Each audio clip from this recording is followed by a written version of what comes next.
You're watching Good Morning Europe. Welcome back. Savers in Turkey are turning to cryptocurrencies in an attempt to reduce their reliance on the unstable Turkish lira.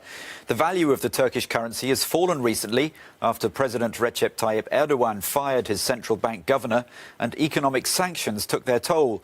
Now people are hoping to cash in from Bitcoin's meteoric gains.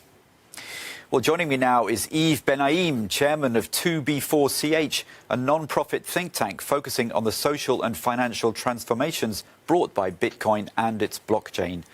Thanks very much for joining us on Good Morning Europe. Thank you for Could you just me. explain first to what extent are people in Turkey turning to Bitcoin and why?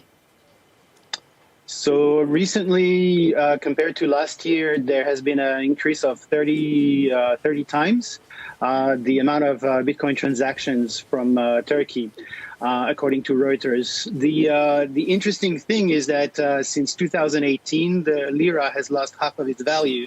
And the Turk people probably have in memory what happened during the debt crisis in their neighbor country, Greece, where people could suddenly not access their money.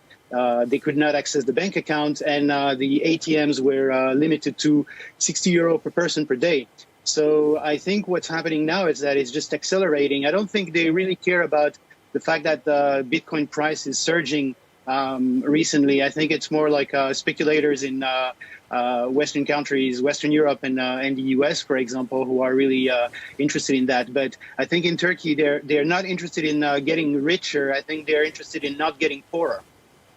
So a very different perspective compared to people in the West. Is it a risky endeavor, though, what they're doing?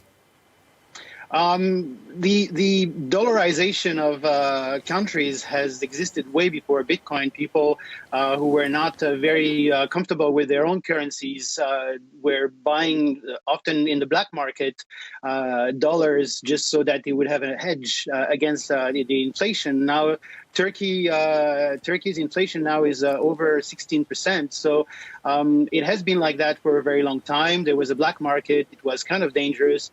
What is interesting with Bitcoin is because it's a global market, you don't have to go into a dark alley risking maybe to get knifed by a person who has bad intentions. So, just briefly, is there anything the Turkish government can do to control it?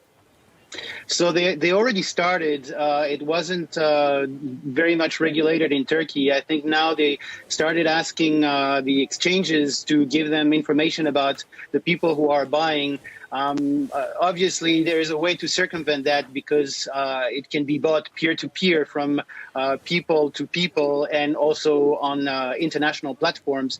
So I think what they really have to think about is more fixing their money than trying to attack a peer-to-peer global digital network, which, as we know, is growing nonstop since 12 years ago when it started. Yves Bennaïm, thanks very much for joining us on Good Morning Europe.